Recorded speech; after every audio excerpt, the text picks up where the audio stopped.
Well,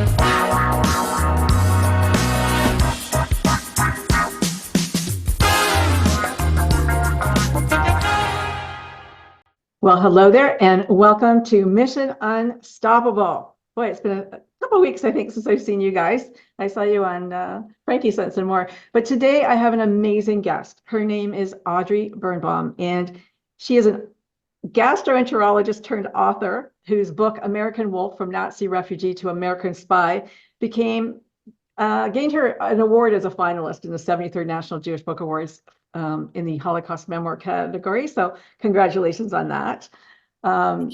This is an amazing book. And, you know, I think it's about as honest as a book gets. It's filled with tragedy and loss and moments of triumph, but it's a Holocaust survival tale and an immigrant story. And it's got a lot of truth to it. And I think it portrays a perfectly imperfect family. If I can say that. As so many of ours are, with rich characters. Like your grandmother Greta. Wow, she's great. I love her. I loved her already. It was a wonderful read, and it's such an easy book. It's a big book, but an easy book to read and very compelling. And I think that you made a great decision to become an author. Thank you so much, and thank you for having me on your show, Frankie. Really appreciate it. No, it's great. You know, from one daughter to another of Holocaust survivors, and wanting to write a father's memoir and write their biography. It's something very special. And, you know, for us, it was special. For me, it was special. I'm sure for you, it was special to write his story, but for the family and the grandchildren to remember and get to know, you know, who was there, because we're gone so quickly. And that history is lost so fast, especially when you don't have a lot of family. Like, you know, we lost a lot of family in the war. And I think as you did as well. So how much did you know before your father passed and you started to think about writing his story? Like, did your father and your grandmother, did they talk about what happened in the past, or did they keep it to themselves a lot? I don't think my grandmother ever talked about it. I did know my grandmother growing up till I was about 16, which was great because then in describing her, it was very easy to conjure memories of her stern German qualities. Not that she wasn't a loving grandmother, she was, but she certainly had a certain style of doggedness that I think sort of helped the family escape from Germany. Absolutely, she was tenacious. That was the perfect word. They had grit, but I think my father talked about it from the time we were really young. But I always describe it that he talked about it as if it was a great adventure. He didn't describe it as something that there was no emotional content to it in terms of like, this was so sad, I lost so many people, even though I found out after I read his notes just how tragic the losses were. But it was more like, can you believe it? We got out. We were the last boat out. It was so amazing. And I describe it as sort of, you know, sometimes when people survive something and they survive, you know, a car crash or a bear attack or something like that, they will describe it with that type of almost like this sort of adrenaline rush of like, oh my God, can you believe it? So it was sort of almost like a point of pride, if I could put it that way, that he had survived this terrible thing in the sort of last moment. Because it really was he took the last boat out of continental Europe and one of the last trains to leave Berlin before mass transports went in the other direction, east. So we were very much exposed to the Holocaust early on. We watched documentaries way before we should have, when it was, you know, the bodies piled up in mass graves, and I was maybe 5 that I could remember seeing it. So there was a lot of early exposure to it. You know, Hitler speeches and, you know, parades and things really, really young, because I think he was obsessed with it and wanted to see it. So we just, you know, we had one TV, so we all watched. So there was a lot of exposure, but then there was sort of this idea that we all knew it, and then we didn't need to talk about it anymore. And then when it was, when my father passed away in 2018, and, you know, my sister and I were thinking, well, we're going to make a eulogy about him. And I said to my sister, I said, okay, well, I'll write it. I know the story. And I start telling her, okay, so we're going to write about the boat he took out of Spain. And my sister said, no, it was Portugal, right? And I said, well, no, I think it was Spain. And she was like, no, Portugal, I'm sure of it. And we said, oh, we'll ask Dad. And Yeah. of course, that was the moment we realized that a lot of the details had faded. It had been years since we had spoken of it, and we really didn't know. But luckily, my father left us a treasure trove that we had completely forgotten. But years, really a decade and a half before, he had written everything down from his memory, and 350 pages. So it was That's amazing. somewhere. Yeah. And you put it We just had together to so find it. beautifully. Wow. It was amazing. Really. Such, I loved it. I really did. And I know it's your family's history, but I loved it anyway. I thought it was great. I loved all the No, characters. the hard part for me was, again, well, first I had to stop working. That was the hard part. That was a whole obstacle. But to leave a career in medicine was a challenge, and I didn't do it to write the book. I did it for other personal reasons, just sort of reassessment of life values. It really actually did start with my father passing away, and then the same year my mother broke her hip, and I broke my leg, and I was out of work for a couple of months, and Wow. it took me 2 years after that to finally, make the decision to leave, which happened to correlate by pure coincidence with the pandemic coming. And so then all the things I thought I was going to do when I stopped working, I couldn't do. And so then by then I had discovered my father's notes, and I said, my mother was elbowing me. She's like, Dad wanted to publish she called it his book. And it was really like he bound it, and thought, this Wow. is his book, and he calls it like my life struggles, like Yeah. the chronicle of my life struggles, and which is a little, I thought it sounded like Mein Kampf.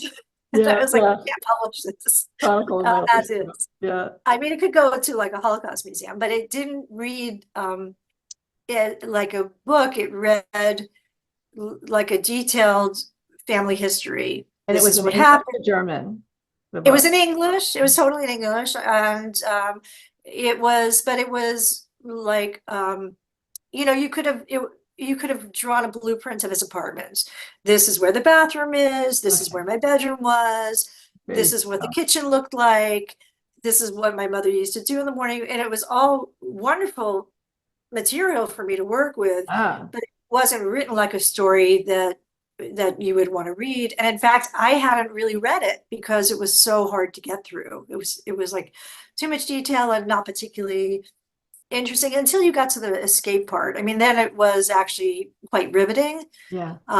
But I still had to figure out, how do I tell the story and give those details in the context of a story? How is that done? And I had never really done any creative writing before. I'd written chapters and journal articles and things like that, but so I could put a sentence together, but I didn't know how to write a book.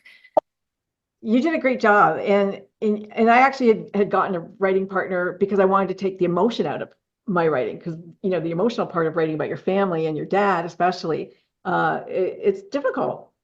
How did you separate yourself, or did you, from the story that you were telling, or did you sit and cry all the way I through it? cried through it almost the whole time. I didn't separate myself at all. I don't know what the rules are, how you're supposed to do it. And I didn't have a writing partner. I did it as a sort of solitary exercise, and, with no discipline whatsoever, which is how I do everything. You're like, how did she practice medicine with no, no, I mean, I have some discipline, but when it came to writing, like, I felt I had to become immersed in the story visually to see it and be able to, this was just my process, that I had to kind of be in the story and see it. I had to see the apartment, I had to see the town, I had to see the train. And Did you go to Europe? once I could, excuse me? You go to Germany? Did you go to Europe and go to those So places? so I had been, I also took some German classes while I was writing it. I mean, I knew a little bit just from growing up. My father would speak to his mother in German, so I understood a little. Yeah, And then I went on memoirs, which is similar to Duolingo. It's like a language yeah, app. And then I took some classes and got to like some intermediate level, most of which I've forgotten. I had been to Berlin with my daughter after she graduated high school in maybe like 2017, and I had been back with my family quite a few times to Germany, both East and West. East being significant because my father had been stationed there as a intelligence officer, which is part of the book, has returned to Germany. So I had a sense. I mean, he'd even taken us to where his apartment was. So yeah, I had a visual sense of what it looked like, but I still had to get back to 1930s Berlin. Yes. You know, to swastikas hanging from the balconies, to parades. And again, some of it, I'd seen footage from very young, so I had a certain image of it. But I had to put myself in his shoes. And to that, I feel like okay, this is going to sound weird, but I feel like I sort of became him You in this channeled weird him. way. Yeah. And it was, okay, I'm sorry. I was getting emotional when I talk about it, but it was a weird connection after he had died to him, to the person that I didn't ever know, which was the little boy who was traumatized, who lost friends and family members and material things and his school and So all of desperately those wanted things. a friend, and then he came here and he so desperately wanted to be an American. And Yeah, all of those belong. things. And Yeah. all of those things became, the man that I knew, which was a man who, on the one side, had a very whimsical side and a very loving side, and on the other side had tremendous demons and was a very difficult man and a difficult husband and a difficult father that, I had made peace with, but I never understood the connection between that and all the fears he had accumulated from all these losses, none of which he had ever resolved, no therapy or anything. Yeah. But he really was traumatized by the experience. And, I never knew whether, you could call somebody who wasn't in a camp a Holocaust survivor because, he hadn't been in a concentration camp. And again, he never described his experience in that way of devastation. He was also a child. And I'm sure his father, who was very whimsical and upbeat in Germany, not here when he transitioned here, where he suffered from a lot of displacement and depression. But I'm sure he tried to keep up my father and be like, he probably said, we're on a train, this is an adventure, because what else do you do to your 11-year-olds, but try to keep him in good spirits. You mentioned, and I can't remember the whole, but it was called the Ulysses condition. Yeah, Ulysses syndrome. What is that exactly? Yeah, so I learned that, this is part of like the research for the book. I had to do a lot of research to find family members that he didn't know the names of, find out what happened to them, because he said they disappeared and he never knew. But of course, I had internet access and the Holocaust database, so I found out who had been shot and where and when, so there are a lot I could add to the book, which was also very sad, like what happened to his best friends, who, I found out, ended up in a camp. So each time I cried because I was crying for him. But sorry, Okay, never expect this, never know when it's going to happen. I know. Grief is something that's really sorry. So it's all very real. Like it always feels very recent and current. But it's not that long ago your dad passed away either. So no, yeah, I mean he passed away in 2015. Sorry, I just unplugged my light by accident. And see if I can get that back. And if not, that's okay. You'll see me in the darkness. So the you asked me a question about Ulysses syndrome. Yes. So my grandfather, who had been really the lighthearted one in the family compared to my stern grandmother, when they came to the US, everybody, like, they just started working right away. They came with $10 in their pocket and they knew, okay, we got to get jobs, but we speak no English, so it was menial work. So my grandfather took a job as a pot washer in the basement of Sydenham Hospital, which I think it became Harlem Hospital. It was on 125th Street. And he worked in the basement, and then he worked nights as a busboy, and he never learned English and he never made friends. And he became quite depressed, but sometimes he would have these like hints of what seemed like manic episodes. Like he'd be like, I'm gonna open up my own clothing store and I'm gonna, do, he would get excited about some dream, some idea. And it had been rumored that his father, Wolf Schwerenz, was my father's namesake, had had some kind of mental illness. And so they thought that his depression might be a sign of this, some inherited mental illness. But then I found in my work, in my research, that a lot of immigrants suffer from this thing that they classified in the psychiatric uh, Bible, what they call the Bible called DSM, and I think we're up to DSM-5, which is like a categorization of mental health illnesses. Um, Ulysses Syndrome is a specific mental condition to people who are immigrants, and it happens because of language isolation and displacement and homesickness. It's a very specific kind of depression that happens to the immigrant from anywhere for any reason. And so he really kind of fit that category. And I think that's really what happened. And part of that was did not end up in a community of people who shared their language. Part of it's because my grandmother really did have some kind of a personality disorder. She was kind of a bit of a jealous woman, a judgy woman, and she kept breaking bonds with people. So they came here, they had some cousins, but she could keep breaking it off because she kept thinking like she was insulted. Somebody insulted her. So she stopped talking to people. So the little bit of connections that they could have had, they lost. And I think that was tragic, Yeah, because they like your relate grandfather that. took your dad. I remember in the book, your grandfather took your dad out to visit like a sister. I think they might have still been in Germany, family that your mother didn't approve or grandma didn't approve of. And so they would go secretly or, without her Yes. to visit, because family was, it meant a lot to him and not as much to her. I mean, even the people here that had helped her come here, she gave up that relationship because of whatever, the jealousy, like you said, or something happened. Yeah, she was a little paranoid. She always imagined slights. She was just terribly insecure. That was really, at the heart of it, she was a terribly, terribly insecure woman, which I try to. My father did not describe any of this. My father idolized his mother. She brought them to safety, and he never fully separated from her psychologically. So a lot of these observations were things that I made as an adult Yeah. looking at this story, and I had to somehow weave these observations, which were my own, into the story that presumably my father was telling because it's a first person story.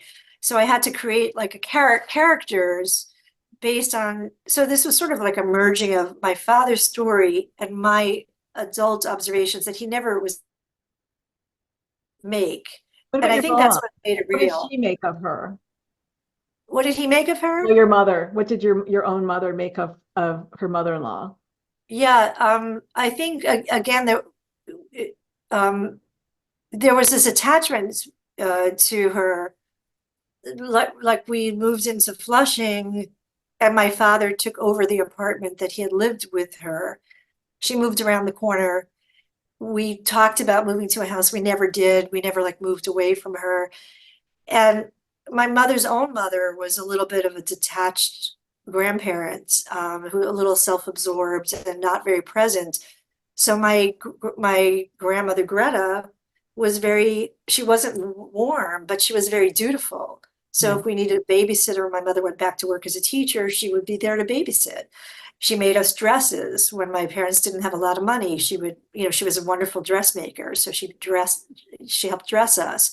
So there was this sort of dependency on her, but she wasn't, a lot of like Jewish people have What about their Libby? anxiety, they're like, oh, I love you. Well, it never, I mean, not My a, mother was like that too. She was actually from New York, my mom, and she had met my father in New York. But yeah, my mother was very much like your grandmother, like just back. Like there wasn't that warmth. yeah, I think it was a little bit Loved her. German. She loved her grandchildren. I knew that. Yes, she absolutely loved us. Yeah. But, we would go to her house for dinner. And I remember coming back and saying, my parents would say, well, how was it? And I would say, Well, the portions were very small because everything was like meted out very carefully, which is how my house was too.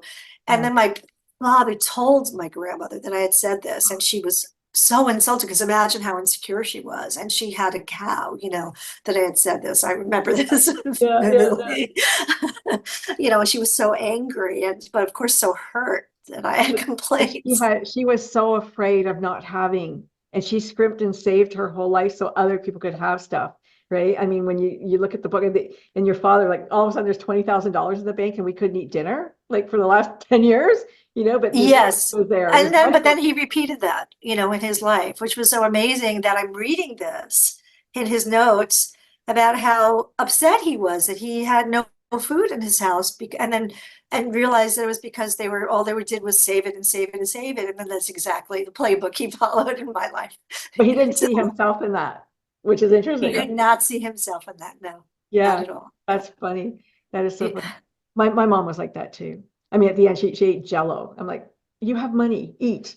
But she would just buy Jello. But And I was it like, will she's got never be money. enough. If you're afraid, Yeah, there's no amount of money in the bank that will offer you security, especially when your own government has taken it from you. that's right. I mean, that's the biggest thing, isn't it? The government took everything. And God bless your grandma, when she sent that money or she sent the jewelry to Rotterdam, like that was brave to actually do that. But how amazing. Like, let's tell that story. So the war the writing's on the wall. The Jews are being persecuted. Everything, the government's coming to take everything. And your grandmother had the insight to send some personal items away through the years, Yeah, right? so some of it worked out and some of it didn't. They Yeah, sent their furnishings to Rotterdam.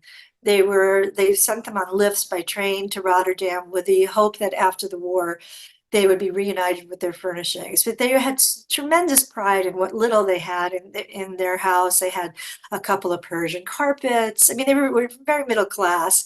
I think, again, in my father's writing, there's a sense that they lived very fancy, but it really wasn't. I mean, when I could see that it was very middle class, and but the pride they took is what made him feel that way. Little glass trinkets, a little silver that she polished, every day so it yeah, would shine. So they sent that away till their apartment was basically bare. All they had was beds, and which eventually they moved into the living room because they had no heat during the war. And they were all just sort of living in the living room like it was a hospital ward. But eventually, during the Allied bombings, Rotterdam was bombed to smithereens. So that furniture was gone. But then part of Germany's plan and Hitler's plan was to impoverish the Jews. And so besides freezing their bank accounts, moving people into their apartments, and in some cases, they also called up and said everybody has to uh, bring their jewelry. And there were some Dutch Red Cross workers who were unbelievable. And the risks that people took it's heartwarming because, of course, you hear the other side too, people turning people in. But a lot of people did a lot, and the Dutch were very, very helpful. And a Red Cross worker told my grandmother's, see, I said my mother because I do make that mistake, my grandmother's cousin, that she would take her jewelry and give it to somebody else and give it to somebody else and give it to somebody else in Holland. And there'd be a code name to remember, and I don't know what it is, so I couldn't write it. And if they ever made it to America, they'd publish an ad somewhere, and if they saw that code name, they could get their jewelry back. And amazing. it was not till 1946 that my grandmother was reading this journal called the Aufbau, which was like, it was really for scattered refugees, a German language newspaper. And in the back, they saw an ad, um, that, sort of something very vague, like contact us with the code name. And they met in like a deli in Manhattan. And this Dutch woman came and said, I'm so sorry it took so long, but my father died. And he had all this jewelry buried in his backyard. And we had to dig up the whole backyard to find who it belonged to. Incredible. And my mother to this day wears a diamond ring that was one of those things. I mean, it wasn't much. It was like a brooch, a watch chain. So maybe it was 5 things, but it was, I mean, they were Things. overwhelmed, because they came with some photographs, Yeah. which are in the book. some linens, which they valued, and two pairs of pants. You know, I mean, it was really nothing. Yeah. Wow. What a story. What a story. It's Well, the incredible. hardest thing I think was the visa thing. That was, I mean, to me, one of the reasons I Oh, wrote this story were yeah. two Heart things. pounding. One, that the boat that they were on was basically like a concentration camp, and it was the last boat, and it was a boat from hell. And not a lot's been written about that. And the other was the bureaucratic delays in getting out, which almost, led them to have to sit through the war and be bombed, and almost really led to their demise, were intentional. And my father, to his dying day, did not know how complicit America was in making this slowdown and telling the consulates, delay, delay, postpone, postpone, do everything you can. So my father just thought, and my grandmother thought, they had terrible luck. What terrible luck? We went there, and first they said, you're on the Polish visa, even though they were German, because of where my grandparents were born in Prussia, and I went to Poland. And then they said, oh, we're so sorry. We can only give you 3 visas, not 4. So they had to figure out what to do with my father's sister, which is a whole other story. But it's so Read the book amazing. and you'll Actually, find out what what an that is. amazing story that they all met up again. Thank God. Like, That wow. was unusual. A lot of families got separated forever. Yeah. Uh, and then they said, "Oh, you have a health problem." My grandfather had a hernia. Figure that out in the middle of a war. Yeah. And then they said, "Oh, we lost all your paperwork. You have to now basically apply again." So it took them almost 5 years to Yeah. finally get a visa. Like roulette. And then by the time they got to Spain, their visa expired. And it took, again, bravery and courage from some people they could not board a ship without a valid visa to the US. So I won't give away how Yeah. they managed to board a ship, but it was really, they knew that if they didn't get on a ship, they were going to end up in a camp. I mean, at that point. So it was a harrowing period, very frightening. By then, my father, he wasn't excited anymore. He Yeah. was right. He could see the fear in his parents. So It was so interesting though that your father, he wanted to be an American. He wanted to belong. He wanted to play with kids. I mean, he was a kid. He got there, he was still a kid. And then, you know, unbelievable that the draft comes and he's going back. He's going back to Germany and he's joined, the American, and they guilted him into joining, but he, almost guilted him into they joining. did guilt him. Yeah, like, don't you want to, help the country? Don't you owe your country Don't you owe your that country? saved you? Yeah, okay, thanks so much for that. And so he goes back as an intelligence officer because he's natural speaking German, which is so interesting, really. But I could just imagine, I mean, there's probably a part of him that goes, oh yeah, I can't wait to go see my old home and my friends and blah, blah, blah. But then the other part is like, I just had friends blow up. Like I just had my best friends die in a war that wasn't a war, in a war that wasn't supposed to even be a war. And now he's going back to, a country that he escaped from. Like how many times can you escape and be lucky, right? And now he's going back there. Yeah, I mean, his whole family was homesick. Yeah. And they found America so like loud and brassy compared to what they had come from. And so they were homesick, and he was really excited to go back. And then the minute he stepped foot on German soil, he suddenly became overwhelmed with this fear that everybody was anti-Semitic and everybody was a Nazi. And the only thing that made him feel safe was his uniform, his U.S. uniform that stated "I am an American" as opposed to "I am a Jew." Was his armor against Actually, that's what I perceived. was going to ask you about the Jewishness, because like, my father didn't grow up, he was Jewish, but he didn't grow up Jewish. He missed his bar mitzvah because he was walking across Europe. And when he got here, he was like kind of, I'm Jewish, and even though all these people had died because of they were Jewish, he still kind of wasn't, he didn't deny being Jewish, but he also didn't embrace it, I don't think, until he had a wife who said, we're going to, build a temple, we're going to do this, we're going to do that. So you said that your father's family wasn't that Jewish either. Were you raised very Jewish? Like, were you raised in the temple and going? No, not at all. I mean, I think, look, everybody reacted differently who was through this in terms of Yeah. how they saw religion. I think we were, there's a term for people who only celebrate holidays, I don't know I forget the term. Yeah. Um, there was an, awareness culturally of our Jewishness. We didn't belong to a temple. Costs money. Part of that was living in Queens. Like we were living in a not particularly Jewish neighborhood. There was no particular, it's not like, the suburbs where you have your neighbor, everybody belongs. My Yeah. parents kind of avoided that whole lifestyle. So you could sort of get away with not belonging.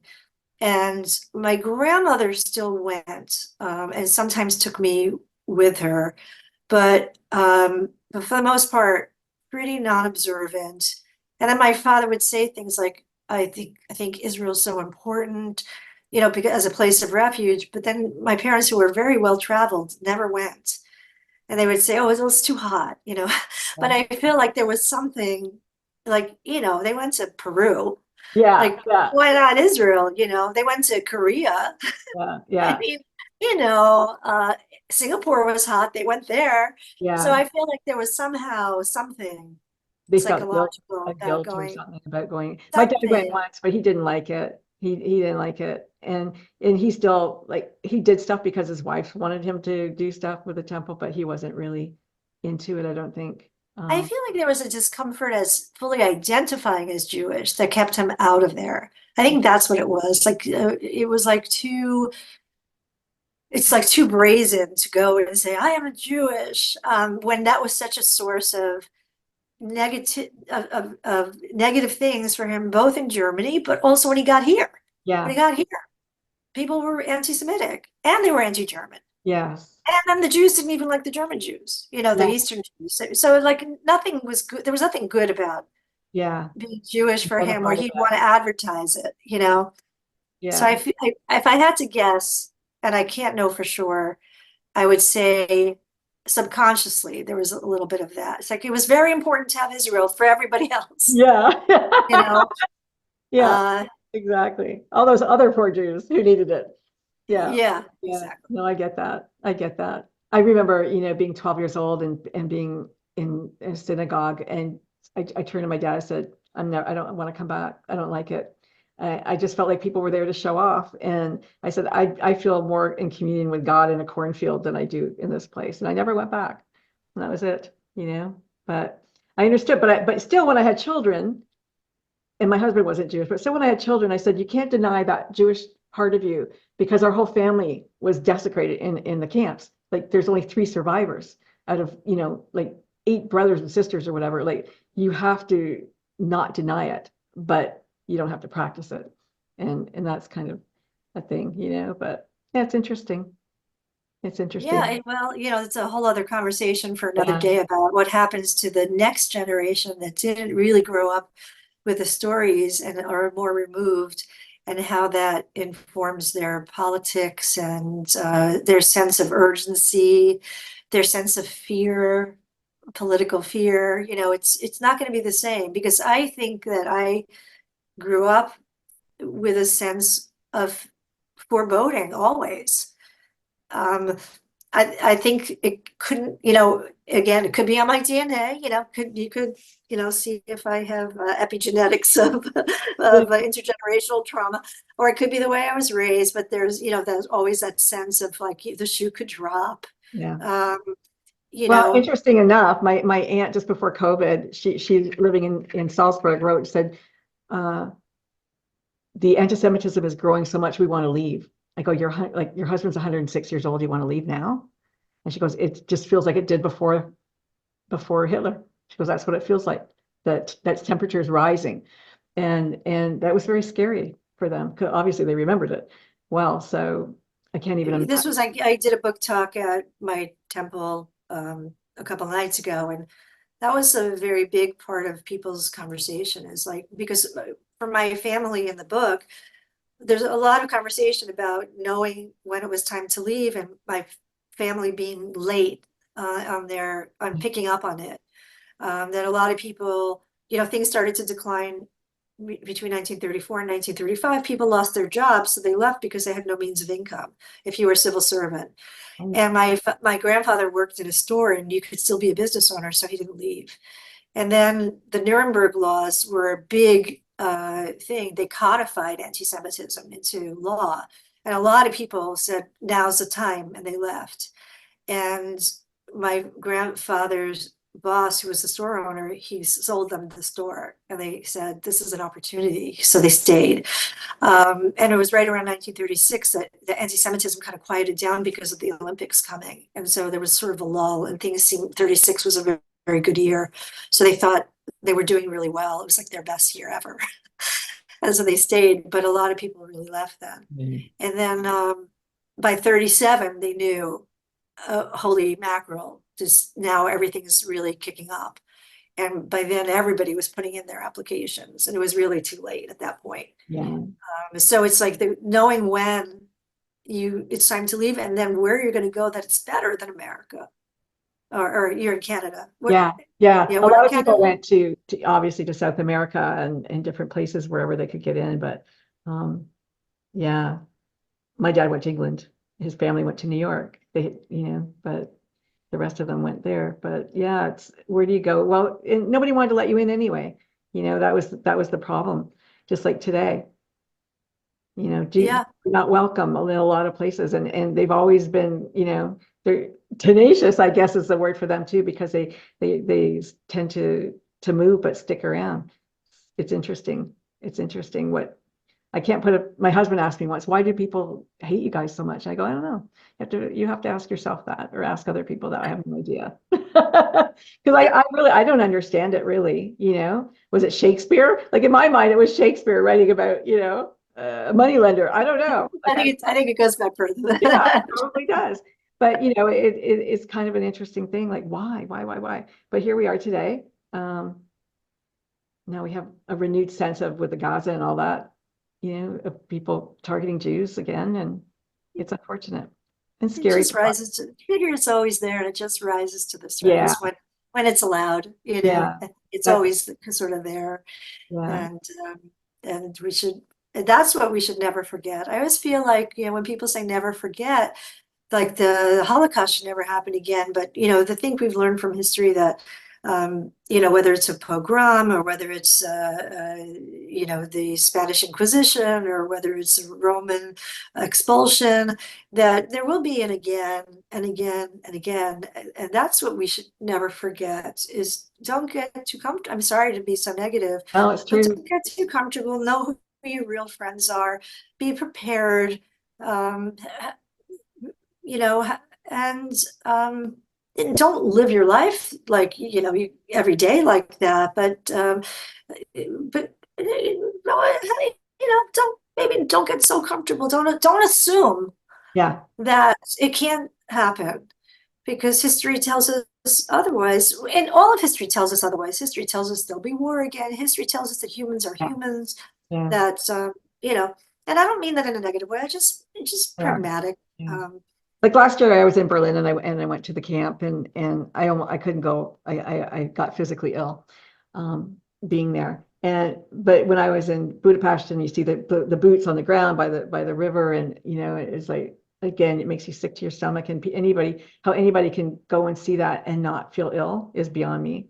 But my husband comes from a Mormon, and the Mormons are always about end of days too, or people coming to get them because they came after them when they were in Utah. And so they also have a 2-year supply of everything in their basement. And like sometimes I'll see him come home with tons of stuff. I go, what are you doing? Like, we don't need all. But he grew up that way. They always had 2-year supply, in case they had a hole up with their guns and were coming after them. And nothing wrong with being a little prepared. I mean, it's not bad to be a little bit prepared while not living, but still living a joyous, happy life as one should. Can you? I think so. No, I think you can live a joy. I'm the opposite of that spectrum, where I'm probably not prepared enough. I just believe, I guess I believe in when I expect people to be a certain way, they are a certain way. And he expects the negative. I always expect the positive. But I think, the Maybe reality is that opposites attract and you make a great match. maybe it just levels out somewhere. Who knows? Who knows?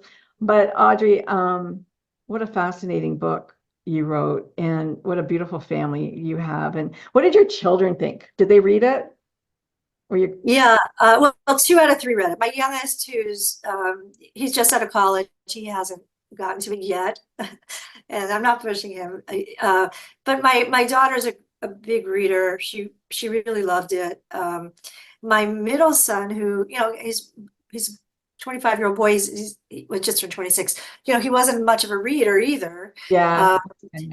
But he read it and he couldn't put it down. He read it over a couple of days straight, and he really loved it. I mean, a lot of people, like, the feedback that I get is that they can't put it down. They just keep wanting to know, like, what happens next. Yeah. And it does have that feeling of, that sense of, like, will they get out? Will they make it? What happens next? Will he succeed? Even when he comes here. So I'm thrilled that that's the feeling people get. I was worried when I wrote it that after they got here, that people wouldn't want to read on about what happened to my dad. That they'd be like, okay, well, he made it out of Germany, that's it. Yeah. But that doesn't seem to be, they seem to be attached to him as a character and still want to know what happens next. And a lot happens to him. He's a personality, your dad. He really was. He was a personality, and he was funny. And, just his thinking about him going back to Germany, and the antics and the car chase, and being a intelligence officer, and the women, and becoming a man. Really, it's funny. It's fun. And yeah, no, it's all true. I think the humor is of mine, but not that he wasn't a funny man, but he didn't necessarily write his stuff humorously, but it wasn't hard but I saw the humor in his predicaments, and it was sometimes I would people say, well, describe the book, and I would say, well, it's Europa meets Portnoy's complaint, like it was, like it's sort of how, like, that was how I saw it, like, sort of the series of, like, it's a serious topic, but it's a lot of like wild stories put together, plus that sort of personal coming of age, story at the same time. So amidst a war and all kinds of crazy things. And it's interesting, last weekend I saw the movie Cabrini. I don't know if you heard about it. And another Italian immigrants coming in to New York, and how we hated them, just hated them. And oh yeah. Then it was the Jews, and like, it's like these waves in the Polish, and they just hate everybody in a wave, and then that's done, and then you're gonna hate the next wave that comes in, and it's crazy, what it is. And you see it at the wall. Oh, we hate those people. Immigrant. Everybody was an immigrant here. Everybody. It wasn't one. Yeah, it takes a while. We like to categorize people and put them in boxes, and acceptance takes a while. It takes until the next generation. Yeah. And it was interesting when I was in Germany. The young people. We were talking to some young people. And they were apologizing for being German, almost like apologizing for what their relatives had done, or what their parents or grandparents had done. And I felt so bad for them in a way, because they also have to overcome what people were thinking of. Well, how could the Germans do this? Like, such horrible things they did, right? And I felt for them, because it's not their sin. It's not theirs to own. No, I think Germany does a great job in educating students about the Holocaust, which is great. We in this country have no uniform Holocaust curriculum of any kind, and there's quite a few states that have no curriculum at all. And even in New York, I think they finally in 21 passed legislation that said we should have a curriculum. That was the big legislation. Yeah. We should have one, but we don't. So it's kind of catch as catch can. I was hoping I could get the book into schools. I'm doing a couple of school talks. Is it the library though? Is it Library of Congress? It went through as a publisher? It did go through, yes. It is in the Library of Congress and the World Library, and somewhere in Amsterdam, in The Hague. I think there's like a World Library. Yeah. But for it to be like part of a school library, I don't know how that works. haven't figured that out yet. Yeah. But I think like it could be a young adult book Oh, absolutely. because just because the age of my father going through it. Yeah. Yeah. And it should be required reading almost, really. I From think your mouth to God's ears. there you go. Yeah. Frankie will put it out there. Um, because kids do need to know. They need to know everything. They glamorize war. You see these programs right now, the flyers and the this and the that. Like my husband loves these programs, and I look at it like, this is not glamorous. This people died. Like this was not, the guys are going off thinking, wow, I've just got this great uniform and everything's gonna be wonderful. And yet, like Hamburger Hill, right? They just become meat and it's horrible. Wars, chaos, Wars is and chaos. hell. Yeah. It's not glamorous, and I don't know why they idolize it. And all the movies about it is crazy. They glamorize it. I don't know. I don't think it's something. I think it's something we want to avoid, not do. But there's money. Where money is that's where people want to be, I guess. Unfortunately. Well, I hope that I pray that my grandchildren never have to go to war, and I really hope that my children never experience it either. We were fortunate. I mean, I was born 57. Knock on wood, we were the generation, we've been so lucky, We've been so lucky. so lucky. Yeah, we have been, and knock on wood, for my children too. I don't worry for myself. I do worry for my kids, but all I can say is fingers crossed. What can I say? That's all you can do, right? I hope those of you who are listening, will definitely go and get this book, American Wolf. It's Amazon, I'm sure Barnes and Noble, all the Amazon, Barnes and Noble, Walmart, and any local bookseller can order it. It's a fascinating read, and I highly encourage you to get this book and read it. It's beautiful, and you won't be able to put it down. I promise you that. You will not be able to put it down. It was great. What's on your agenda next? What are you going to write about now? So I started writing a book. I paused a little bit just because I'm so busy marketing this, but I started writing a book that's purely a novel because now I think I know how to do it. I think I figured it out. And I think I'm good with humor. So it has a humorous tone to it, but it's about a group of hikers on a hiking trip in Croatia. And they come from all different like classes and ages and social backgrounds, and they've come together to be on this trip. And it's a clash of cultures. It's funny. It has a little bit of adventure in it, a little romance, a little bit of everything. It's an ensemble cast. So I am in the middle of it, and Oh, wow. I can't wait to finish it. Well, Eventually. I like to read it. It reminds me of when my son did the trip through the way, in Spain. He walked out in all the different cultures that he made. Didn't speak a word of anything other than English. Oh, how fun. That And he sounds forgot his great. maps. He forgot everything. And that's him because he's just like, forgetful. But he made it through all those kilometers, and he grew up, and it was great. What an experience. That's great. Yeah, just a different kid came home. It was amazing. So yeah, I encourage all parents, let your kids fly. And I can't wait to read that book, Audrey. I'm excited about it. Well, then I better get to it. You better get to it. Writing's not easy, but it's fun. I love it. Yeah. I really enjoy that physical act of writing it. I think it's the only time my brain is calm. You don't miss medicine? I really enjoy patient care, and my long-term relationships with patients, because I had a lot of chronic illness. It was pediatric GI, so loved, taking care of kids from young to old. But there's so much more to medicine now. There's a lot of business side to it that I'd rather not deal with. And yeah, I was getting kind of corporate, and I don't miss that at all. And I had a lot of other sides to me, and this was interesting. I found my 6th grade graduation, those books where people write, roses are red, violets are blue. Yeah. I was back in 1970 something, and I had to write down like favorite TV show on the back, like you fill in these things. And I wrote like career goal, and it actually said writer. And I looked at it and I said, no way, that's impossible. How could I really never thought that I ever wanted to be in six, I mean, I was like 11. So I thought, well, that's, maybe this was meant to be somehow. Yeah. It's interesting. Yeah. Like that's where all those things come from. I'm professionally, I was a coach, but all of those things, like I wanted to be a writer, I wanted to be on the radio, I always wanted to do lots of stuff.